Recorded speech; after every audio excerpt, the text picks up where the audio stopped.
We got a good storm. A lot of snow pouring down. Poor visibility. Very poor visibility out here. We can see the lights. However,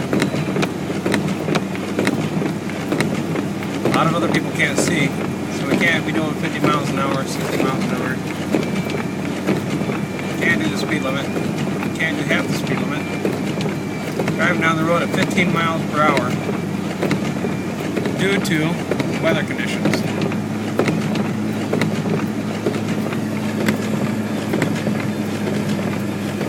In addition to that, we got windows that won't stay clean. I don't understand it.